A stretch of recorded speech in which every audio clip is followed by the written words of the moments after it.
그 1장 1절은 이제 그 복음의 시작이다. 이렇게 하고 나서 이제 1장 전반부까지는 이제 예수님을 소개한다라고 제가 좀 이렇게 공부했다라고 말씀을 드렸잖아요. 그 예수님을 소개하고 이제 그분이 이제 사명의 시작, 그분이 이제 다니시고 전도하시고 내쫓으셨다. 이제 그분의 공생애가 시작되었다.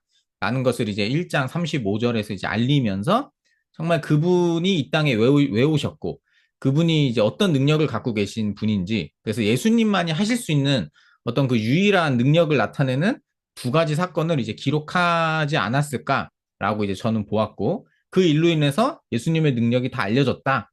이렇게 공통점이 있었죠. 그리고 나서 이제 전통과 이제 기존에 있었던 전통 관례와 새롭게 예수님을 통해서 이 땅에 임한 그 하나님 나라가 부닥치는, 정말 주인 되신 그 예수님과 이제 부닥치는 사건들, 이런 것들이 이제 막 쭉 이제 진행이 된다. 이렇게 말씀을 드렸고, 그리고 나서 이제 뭐 3장 7절 부분부터는 이제 그 자신들이 원하시는 그 제자들은 부르시고, 그리고 계속 무리들은 피하시는 그 모습이 대조가 된다라고 이제 쭉 말씀을 드렸어요.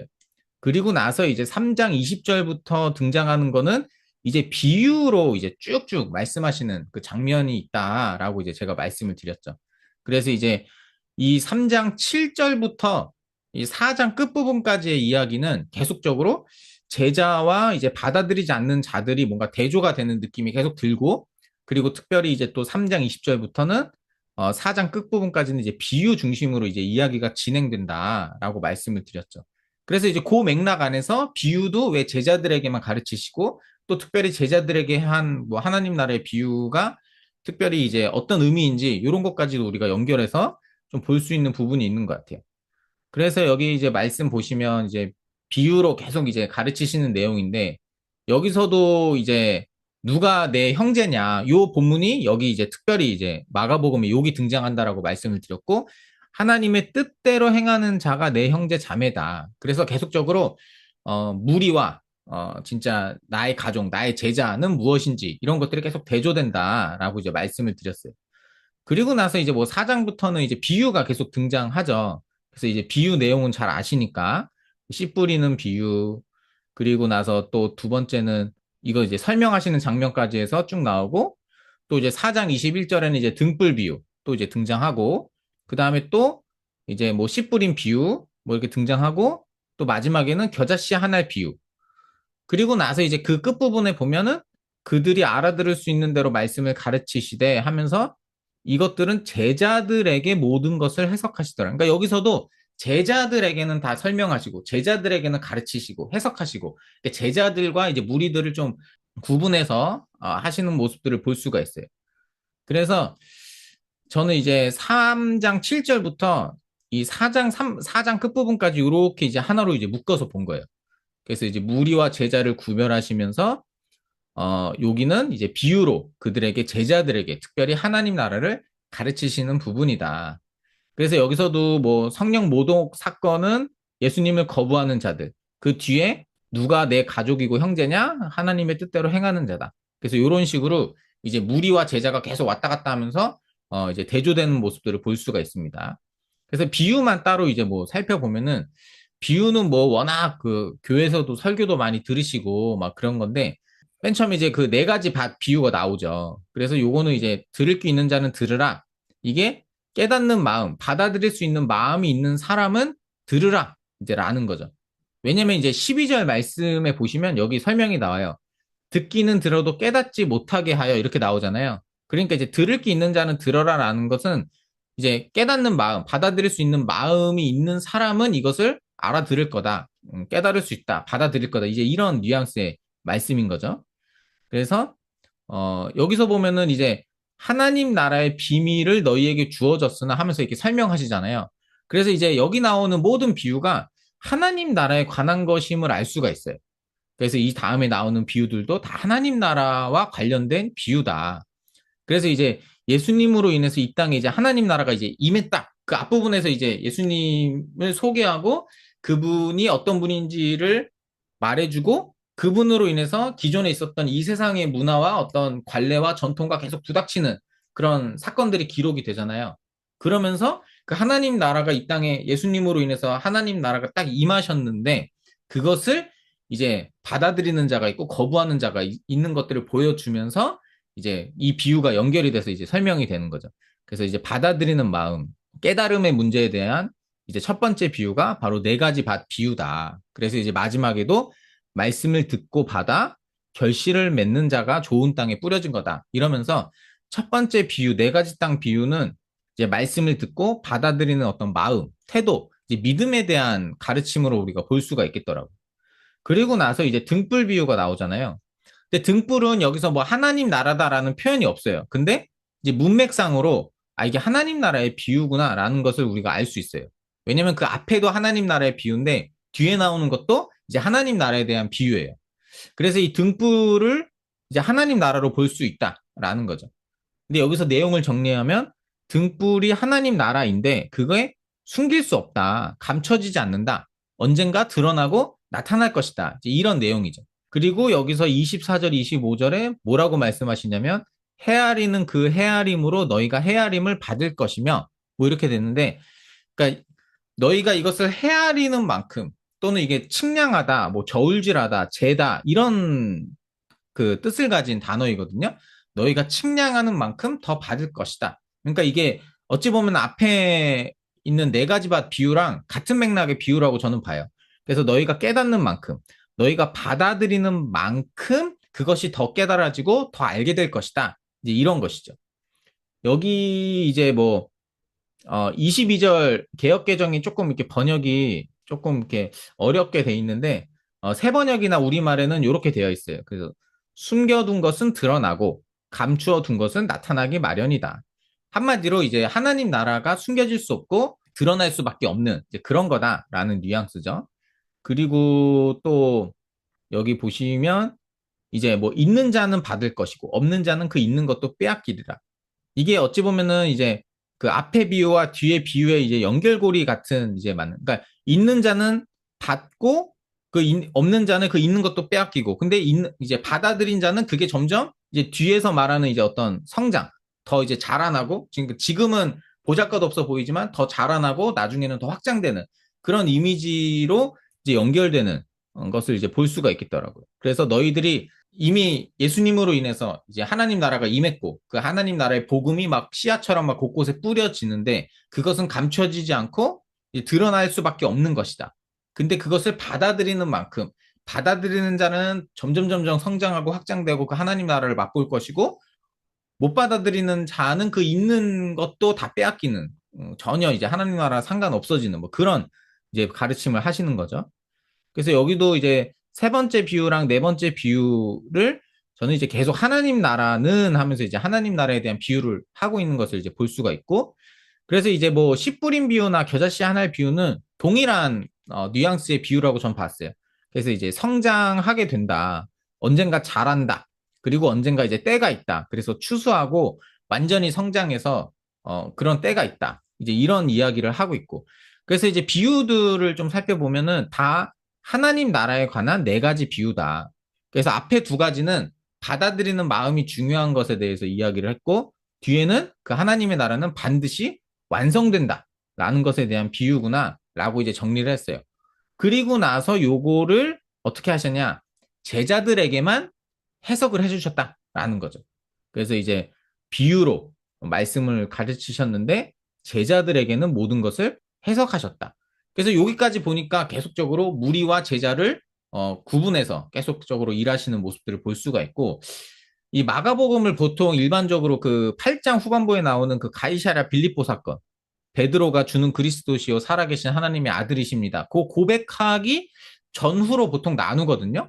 그래서 이 전반부는 계속적으로 이제 하나님 나라가 숨겨졌다, 감추어졌다, 드러내시지 않으신다, 이제 이런 뉘앙스로 많이 보고 있어요. 그래서 여기도 계속적으로 제자들에게만 이렇게 하시는 모습들을 좀 우리가 특징으로 살펴볼 수 있지 않을까라고 생각합니다. 그래서 이런 부분 때문에 저는 이제 3장 7절부터 이제 연결해서 본 거예요. 네. 그래서 이제 여기서 이 3장 7절부터 12절 이 무리를 피하시는 장면이 마가복음에만 기록된 특징이라고 말씀드렸잖아요. 그래서 이게 왜 들어갔을까?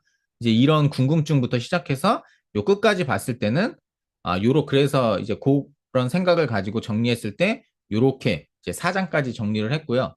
그리고 이제 비유도 좀 이렇게 다른 본문이랑 복음서랑 좀 비교를 해보니까 일단은 마가복음은 이 받아들이는 마음과 성장을 주제로 이야기한 것을 이제 알 수가 있어요. 여기 보시면 네 가지 땅 비유가 동시에 등장하잖아요. 네 가지 땅 비유를 제가 이렇게 박스를 쳐놨는데 요게 그러니까 마태복음은 네 가지 땅 비유랑 알곡과 가라지 비유가 이렇게 같이 나오고 그다음에 이제 비유가 엄청 많이 나와요. 근데 이게 다 마태복음은 13장 전체가 하나님 나라의 비유를 다 모아놓은 거예요. 그래서 이제 그 맥락 안에서 이렇게 쓰여진 거고 근데 누가복음은 여기 네 가지 밭이랑 네 가지 땅이랑 등불이 똑같이 마가복음이랑 순서가 똑같이 등장을 해요. 근데 이제 특징이 뭐냐면 이 씨 뿌린 비유는 이제 마가복음에만 등장하고요. 여기 씨 뿌린 비유는 여기 마가복음에만 등장하고 겨자씨 한 알이 등장하는데 누가복음은 여기서 13장에 등장해요. 그러니까 여기는 8장, 여기는 13장. 전혀 다른 맥락에서 지금 분리해서 이 비유가 등장한다라는 걸 볼 수가 있죠. 그러니까 이제 왜 마태복음은 이렇게 썼고 누가복음은 이렇게 썼고는 이제 나중에 이제 그 책에서 우리가 좀 살펴보고 그러니까 누가는 전혀 다른 맥락에서 이 비유를 지금 사용하고 있다라는 거예요. 8장에서 한 번, 그다음에 13장에서 한 번. 근데 이제 마가복음은 요 비유를 딱 여기 4장에서 이렇게 몰아서 이렇게 이야기하면서 하나님 나라의 비유를 설명하고 요게 이제 앞뒤 문맥 안에서 이제 받아들이는 마음과 어떤 성장에 대한 이야기를 하고 싶어서 이렇게 같이 연결해서 기록하고 있다라고 저희가 이해를 하면 되지 않을까 생각합니다. 그래서 이 3장 7절부터 이제 4장 끝부분까지는 이제 하나님 나라의 가르침이라고 저는 제목을 정했는데 이제 좀 요약을 해보면 이제 사람들을 피해서 제자들을 따로 세우시는 예수님의 모습을 볼 수가 있고 비유로 가르쳐 주신 이제 하나님 나라에 대해서 쭉 하시는 부분들을 볼 수가 있고 그것들을 제자들에게만 가르치시는 예수님의 모습을 볼 수 있다. 그래서 예수님을 믿는 자, 예수님을 따르는 자들에게만 가르쳐 주신 하나님 나라 이렇게 볼 수가 있었습니다. 그리고 나서 이제 4장 이제 35절부터 이제 또 여기서부터는 좀 전반적으로 사건이 많이 등장하더라고요. 이제부터 이제 가르침이 끝나고 연속적으로 사건이 기록된다. 근데 아까 우리 간사님들 중에 말씀해 주셨듯이 이 하나님 나라 비유 앞부분과 뒷부분에 이제 사건들이 등장하는 것을 봐서 더 큰 범위의 어떤 우리가 구성도 발견할 수 있는 것 같은데 저는 이제 그렇게까지는 생각을 못 해봤어요. 근데 그렇게도 가능하겠다라는 것들 아까 좀 생각이 들었고 여기 보면 이제 사건이 이제 계속적으로 등장하는데 요것들을 좀 이렇게 정리를 해봤습니다. 그래서 이제 순서는 누가복음이랑 마가복음이 좀 비슷한 점이 많이 있어요. 그래서 여기 바다를 잔잔하게 이제 거라사인 그 이제 군대 귀신 사건, 그 다음에 우리가 잘 아는 회당장 야이로, 뭐 혈루증 여인, 그 다음에 열두 제자 파송 이렇게 나오는데 누가복음도 거의 순서가 똑같죠. 순서가 똑같은데 특징이 좀 다른 게 요 고향에서 배척당하신 사건이 새 복음서가 위치가 좀 달라요. 그래서 누가복음은 이 바다를 잔잔하게 하시는 사건 앞부분에 배척 사건이 등장하는데 이 마가복음은 여기 중간에 등장한다라는 거죠. 그리고 마태복음 같은 경우는 이 사건들 이렇게 비슷하게 기록이 되어져 있는데 여기 중간에 이제 군대 귀신 중간에 이제 다른 이야기가 추가가 돼 있고 근데 이제 마태복음은 이제 반복해서 말씀드리지만 요 8장, 9장 여기가 다 예수님이 하신 기적과 이적과 병고침 사건 요게 다 몰려져 있어요. 그래서 그 몰려져 있는 내용 가운데 요게 있는 거고 그래서 여기 다른 이야기들이 굉장히 많이 등장하고 그 예수님을 배척한 사건이 전혀 다른 부분에 등장을 해요. 13장에 등장해요. 그래서 요것과 완전히 분리돼서 나타나고 근데 이제 마가복음은 여기 중간에 등장한다라는 거죠. 이런 특징이 있는데 이런 것들을 좀 생각하면서 이제 또 하나하나 좀 살펴보도록 하겠습니다. 그래서 이제 사건을 그냥 정리하면 첫 번째 사건은 이제 큰 광풍이 일어난 이제 바다를 잔잔하게 하신 사건이다. 그래서 요거 그냥 사건으로 정리하면 예수님 입장에서 정리할 수 있고 제자들 입장에서 이제 정리를 제가 좀 해봤어요. 그 예수님 입장에서는 예수님의 그냥 권능을 나타내신 사건이었어요. 예수님의 어떤 능력이 얼마나 대단한지 그걸 보여주신 사건인데 제자들의 어떤 입장에서 좀 사건을 정리해 보니까 여기 보면은 예수님을 믿지 못하는 제자들의 모습이 다 등장하고 또 계속 두려워했다 이런 표현이 나와요. 그리고 나서 이제 두 번째 또 등장하는 사건은 이제 거라사인, 이제 귀신 사건이 나오죠. 그래서 여기 5장 20절까지 굉장히 긴 분량의 이제 거라사인 어떤 사건이 또 등장하고 요거를 또 이제 예수님 입장이랑 또 사람들 입장으로 좀 정리를 해보면 예수님 입장에서는 예수님의 권능을 나타내신 사건이었어요. 그런데 또 사람들 입장에서는 이 일을 보고 믿기지가 않았다. 이렇게 이제 반응이 나와요. 그리고 오히려 예수님을 떠나시도록 막 간구하는 장면이 이런 반응을 보여요. 그래서 이렇게 거라사인 사건이 또 이렇게 정리해 볼 수가 있고 세 번째는 이제 그 회당장 야이로의 딸 이제 사건이 나오는데 그 중간에 가는 길목에 하나의 사건이 또 추가가 되죠. 그래서 이제 혈루증 여인의 어떤 사건이 등장하고 그리고 나서 이제 혈루증 여인과 이제 쭉 말씀을 보시면 이제 회당장 야이로의 이야기까지 해서 여기까지 이제 43절까지를 끊어서 보면은 이제 혈루증 여인과 야이로 이제 회당장의 딸 이제 요 이야기 사건이 여기까지 이제 등장을 하는 거죠. 그 여기는 이제 두 가지 사건으로 좀 정리를 해보니까 이 야이로랑 혈루증 앓는 여인이 거의 비슷한 사건으로 저는 이제 보이더라고요. 그래서 이제 야이로도 두려웠지만 이제 믿었고 혈루증 앓는 여인도 두려움이 있었지만 믿었어요. 그래서 예수님의 권능을 둘 다 경험을 하게 되죠. 그래서 이렇게 사건들을 정리해 보다 보니까 공통점이 좀 있는 거예요. 그리고 마지막에 이제 6장으로 넘어가면은 무슨 이야기가 나오냐면 배척 사건이 나오는 거예요. 그래서 거기서 그들이 믿지 않으니까 예수님이 권능을 행할 수 없었다. 이렇게 이제 나오는 게 이제 다섯 번째 예수님 배척 사건. 이렇게 되더라고요. 그래서 이것도 그냥 사건으로 정리하면 배척하는 사람들, 그래서 배척하고 믿지 않아서 예수님이 아무런 권능도 행할 수 없었다. 그래서 여기 부분까지를 그냥 이렇게 생각하면서 사건들로 하나하나 정리하고 특징들을 좀 살펴보고 정리를 해보니까 이렇게 정리를 했어요. 첫 번째는 그 예수님의 권능이 나타나는 사건들을 이제 연속으로 기록을 하고 있더라고요. 그래서 예수님의 권능이 나타나는 사건들을 연속으로 등장한다. 근데 그 사건들 속에 나타나는 인물들의 공통적인 반응이 뭐냐면 다 두려움을 갖고 있었어요. 그래서 두려움이 다 있는데 거기에 대조적인 또 반응은 뭐냐면 믿는 자들이 있었고 믿지 않는 자들, 배척하는 자들이 있었다라는 거죠. 그런데 믿는 자들에게는 다 예수님의 권능이 경험되었다라는 것들을 보여주고 있어요. 그래서 모두가 두려운 감정과 상황이 있지만 그것을 믿음으로 이기는 자들에게 예수님의 권능이 임했다라는 것을 이 사건들을 통해서 지금 보여주고 있는 게 아닐까라고 저는 정리를 했습니다. 그러니까 계속적으로 마가복음을 읽다 보면은 이게 원독자 상황이랑 좀 연결되고 있구나라고 좀 생각이 들더라고요. 원독자들도 어찌 보면 우리가 그 예전에는 마가복음을 네로박해 원독자로 이제 포인트를 잡기도 하고 만약에 그게 아니고 다른 곳으로 포인트를 잡는다 하더라도 계속 마가복음은 뭔가 이 독자들이 두려움을 느끼고 있구나, 어려움을 느끼고 있구나, 뭔가 고난과 박해의 상황이구나라는 것들을 충분히 그 뉘앙스를 우리가 추정해 볼 수 있겠더라고요. 여기서도 제가 이제 두려움이라는 게 계속 눈에 들어와서 이런 것들을 좀 나중에 특징으로 찾아봤는데 다른 복음서랑 좀 이렇게 비교를 해보니까 첫 번째 그 광풍 사건을 보면은 마가복음은 그들의 반응이 제자들의 반응이 두려워하였다 이렇게 나와요. 근데 마태복음은 두려움이라기보다는 그 사건을 통해서 이제 놀랍게 여겼다 이렇게 표현이 되어져 있고 누가복음은 동일하게 두려워하고 놀랍게 여겼다 이 두 가지 표현을 다 같이 기록하고 있어요. 그리고 나서 두 번째 사건인 거라사인 이제 사건도 뭐냐면 그들이 그것을 보고 두려움을 느꼈다. 그래서 예수님이 떠나시기를 강구하였다. 사람들에게 이런 반응이 나오고 마태복음에는 두렵다라는 표현이 아예 안 나와요. 그래서 그냥 떠나시기를 강구하였다. 이렇게 나오고 누가복음은 또 이제 두려워하였다라는 표현이 나와요. 그러면은 마가복음도 두려워하였다라고 표현하고 누가복음도 두려워하였다라고 표현하니까 이게 마가복음만의 특징이 될 수 있을까? 뭐 이런 생각을 이제 가질 수 있죠. 근데 이제 끝까지 이제 사건들을 다 살펴보면 마가복음은 모든 그 이제 지금 연결되는 제가 설명드린 뭐 1번, 2번, 3번, 4번, 5번 이 모든 사건에 두려워하였다라는 단어가 다 들어가요. 그래서 여기 보면 혈루증 사건도 그 혈루증 여인이 두려워하면서 떨면서 주님 앞에 나와가요. 근데 두려움을 이겨내고 믿었다라는 거죠. 그래서 하나님의 권능을, 예수님의 권능을 경험을 해요.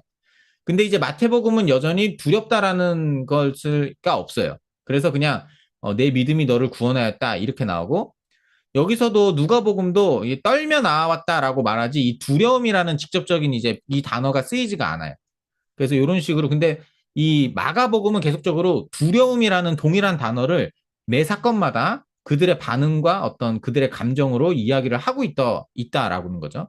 그래서 요거는 이제 찾아보니까 같은 두려움이라는 단어가 아니라 그냥 떨다, 두려워하다. 그래서 이제 신약 전체에서 세 번밖에 사용 안 되는 그런 단어더라고요. 그래서 여기서 계속 이제 반복되는 두려움이라는 단어는 그냥 단순히 우리가 떨림이 아니라 이 경외함, 두려움 이것에서 나온 단어예요.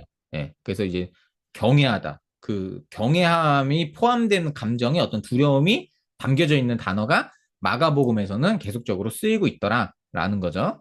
그리고 나서 이제 또 회당장 이야기도 여기서도 너가 두려워하지 말고 믿기만 하여라. 그러니까 지금 회당장 야이로가 두려워하고 있다라는 거죠. 여기 마태복음은 여전히 그 두려움에 대한 이야기가 안 나오고 누가복음 8장 누가복음에는 이렇게 똑같이 두려움이라는 이야기가 나온다. 그래서 여기까지 쭉 살펴봤을 때 예수님의 권능이 나타나는 사건이 쭉 연속으로 등장하는데 마가복음은 계속적으로 이 공통적으로 사람들이 다 두려워했다. 두려움이라는 감정을 가지고 있었다. 두려움을 느낄 수밖에 없는 상황 가운데 있었다. 그런데 그 안에서 믿는 자는 예수님의 권능을 경험했고 믿지 않는 자는 예수님의 권능을 경험할 수 없었다. 이게 이제 뭐랑 연결이 된 거냐면 문맥적으로 여기서 고향에서 배척당하시는 사건이 등장하잖아요. 근데 이게 누가복음은 배척 사건을 이 앞부분에 기록하고도 있고 마태복음은 전혀 다른 문맥에서 기록하고 있거든요. 근데 이 배척당하신 사건의 아까 내용을 이제 보시면 여기서 그들이 믿지 않아서 아무런 권능도 행할 수 없었다. 그러니까 그 앞에까지의 사건의 어떤 맥락과 이제 연결이 딱 되는 거죠. 그래서 이제 마치 그 앞에 있는 사건들을 이제 마지막 요약 정리해 주듯이. 그래서 이제 요 앞부분 설명을 못 드렸는데 이제 누가복음과 이제 비슷하기는 하지만 그러나 이 마가복음은 이 사건의 흐름 끝에 이제 배척당하신 이야기를 기록하고 있다라는 거죠. 그래서 여기서 이 앞에 있는 사건들을 마치 요약 정리하는 듯한 느낌으로. 그래서 이제 사람들이 예수님을 배척했는데 그 배척하거나 믿지 않는 곳에서 예수님은 권능을 행할 수 없었다.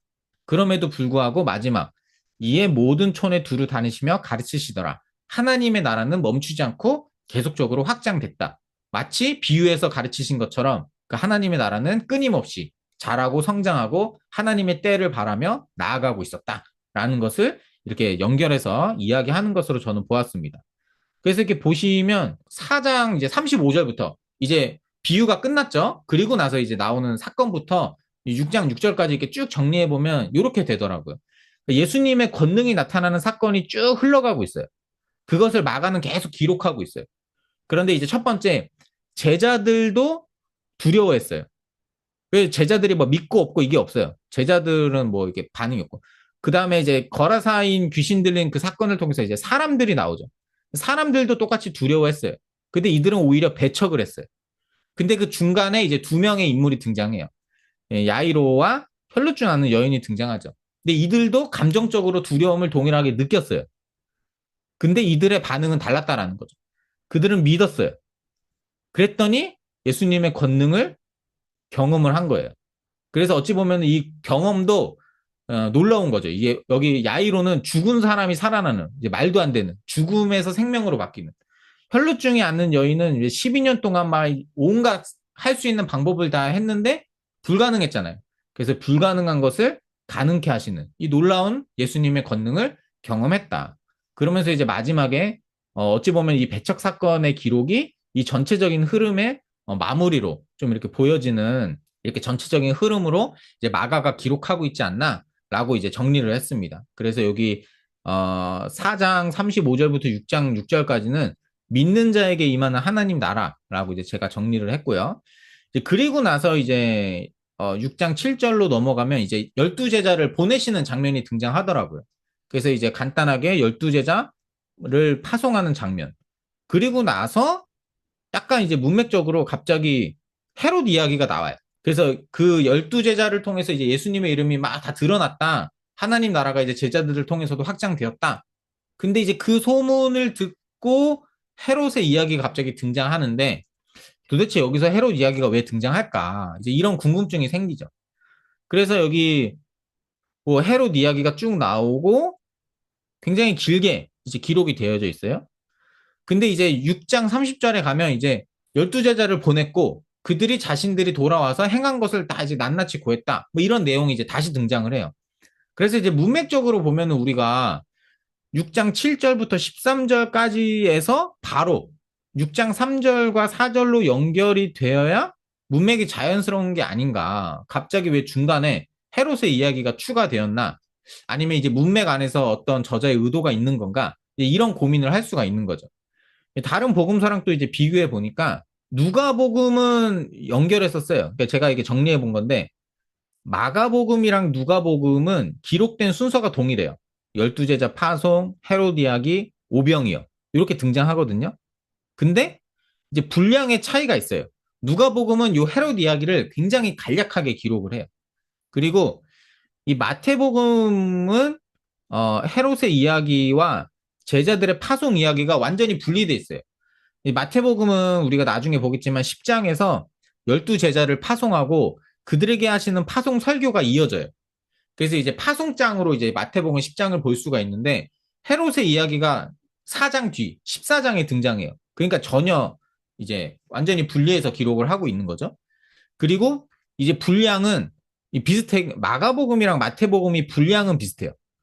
거의 동일한 분량을 할애하는데 그래서 이 세 가지 복음서를 이제 비교해서 보면, 비교하면서 제가 이 마가복음에 기록된 그 헤롯 이야기의 특징이 뭘까, 이런 것들을 좀 정리해 봤어요. 그래서 여기 보면은 처음에는 그냥 이 제자들을 통해서 확장되는 하나님 나라를 그냥 목록으로 이렇게 정리를 해보니까 제자들에게도 동일한 권능을 주셨다. 아무것도 가지지 마라. 라고 하면서 믿음으로 받아들이는 사람에게 이제 하나님 나라가 전파된다. 뭐 이런 것들을 하고 결국 정말 그들이 회개하라고 전파하고 막 귀신을 예수님이 하신 일을 그대로 한 거죠. 그래서 예수님의 이름이 드러나게 되었다. 그래서 이제 앞에서부터 계속적으로 확장됐던 그 하나님 나라가 이제는 제자들을 통해서도 하나님 나라가 확장되었다. 아, 이것을 말해주고 있구나라고 이제 정리해 볼 수 있었고 그 뒤에 나오는 이제 헤롯 이야기도 뭐 그냥 사건으로 볼 수 있어. 두 가지 사건으로 분리할 수도 있겠다라고 이제 정리를 해봤어요. 그래서 보면은 헤롯 왕이 그 예수님의 소문을 듣고 아 이거는 죽은 세례 요한이 살아난 것으로 생각했죠. 그리고 나서 이제 두 번째는 우리가 잘 아는 그 세례 요한을 죽인 이야기가 쭉 길게 이 기록이 되고 있다. 근데 이 두 사건을 보면서 그러니까 한마디로 헤롯과 관련된 이야기를 보면서 다른 복음서랑 좀 이렇게 비교해 보니까 마가복음이 갖고 있는 특징이 이렇게 있더라고요. 첫 번째는 하나님 나라가 더욱더 확장된 이야기 사이에 기록이 되고 있다. 아까 말씀드렸듯이 마태복음은 전혀 다른 맥락에서 이 배척당한 오히려 예수님이 배척당한 이후에 전혀 다른 맥락에서 이 헤롯 이야기가 등장을 하고 이 누가복음은 제자들을 통해서 복음이 전해진 이야기 다음에 이 헤롯 이야기가 기록이 돼요. 그러니까 마가복음은 방금 말씀드렸듯이 그 사이에 갑자기 등장한다고 했는데 누가복음은 이 12제자 파송하고 제자들을 통해서 복음이 다 전해졌다. 이 이야기를 마무리하고 굉장히 짧게 그냥 헤롯 이야기가 등장이 돼요. 이런 특징이 있고 두 번째는 헤롯을 그냥 왕으로 표현해요. 그래서 이 헤롯이 로마 전체 왕이 아니잖아요. 그냥 그 유대 지역을 다스리던 그 어떤 그 분봉왕인데 마태복음이랑 누가복음은 정확하게 분봉왕 헤롯이라고 표현을 해줘요. 근데 마가복음은 그냥 왕으로 표현해요. 그리고 이 세 번째, 이 헤로디아에게 이제 내 나라의 절반을 주겠다. 이게 나오잖아요. 우리가 설교를 많이 들어서 그냥 모든 복음서에 내 나라의 절반을 주겠다. 뭐 이렇게 말했을 거라고 저도 그냥 어렴풋이 생각했는데 마태복음이랑 누가복음에는 이 표현 자체가 안 나와요. 예. 마가복음에만 헤롯이 마치 모든 내가 이제 나라의 모든 걸 다 줄 수 있을 만큼의 권력을 가진 그런 사람으로 표현이 돼요. 내 나라의 절반을 주겠다. 그리고 여기 이제 또 마가복음의 특징이 뭐냐면 세례 요한을 두려워해서 이 죽이기를 거부해요. 이 마태복음에는 그 세례 요한이 아니라 사람들이 두려워서 세례 요한 죽이는 거를 꺼려 하거든요. 근데 여기서는 헤롯이 세례 요한 자체를 의롭고 거룩한 사람으로 알고 그 사람 죽이는 것을 뭐 두려워하는 것으로 이제 기록을 했더라고요. 그래서 이런 특징들이 있어요. 그래서 요것들을 보면서 요것들을 이제 정리해 봤어요. 첫 번째는 제자들을 통해서 하나님 나라가 확장되고 있고 예수님이 이름이 막 드러나고 있는 상황이 막 이제 펼쳐졌죠. 그런데 그 상황 속에서 헤롯은 예수님이 누구인지 깨닫지를 못하고 있고, 그리고 헤롯이 마치 자기 왕국을 가지고 있는 주권자로 마가복음은 막 표현하고 있어요. 그리고 그 사람이 세례 요한 자체가 의롭고 거룩한 사람인 것을 알고 두려워했지만 결국은 세례 요한을 죽였다. 요런 특징이 여기 이제 마가복음 안에 이제 드러나더라고요. 그래서 요게 이런 문맥의 이제 흐름과 이제 흐름 안에서 왜 마가의 저자인 마가복음의 저자인 마가는 어떤 의도를 가지고 이거 어떤 기능을 주기 위해서 지금 이 본문을 이 부분에 기록했을까라는 것들을 우리가 생각하면서 이제 다음 본문으로 연결해서 좀 연구를 하면 좋을 것 같아요. 그래서 여기 6장 7절이랑 29절 부분은 제가 따로 떼어서 이제 하나님 나라와 이제 세상 나라, 어찌 보면 세상 나라의 대표가 지금 헤롯이잖아요. 이 모든 것들을 가지고 있는 주권자처럼 등장해서 제자들을 통해서 하나님 나라가 더 확장되고 하나님 나라가 이제 완전히 더 예수님으로부터 임한 하나님 나라가 막 확장되고 있는 그 가운데 이제 그것을 깨닫지 못하는 이제 어떤 헤롯의 모습이 딱 등장을 하는 거죠. 근데 요 문맥과 연결해서 그 다음 문맥들을 보시면 이제 조금 더 두드러지는 특징을 우리가 좀 발견하실 수가 있으실 것 같아요. 그래서 오늘은 이제 요 다음부터는 이제 6장에 이제 사건이 나오는데 오늘은 여기까지 생각하고 요 생각을 가지시고 한번 이제 6장 뭐 30절부터 아마 8장까지 우리가 좀 공부해 오시면 좋지 않을까. 네. 8장 그 가이사랴 빌립보 사건을 기점으로 어차피 나눠지니까 가이사랴 빌립보 사건 전까지만 다음 주는 또 연결해서 공부해 보시면 좋지 않을까 생각합니다.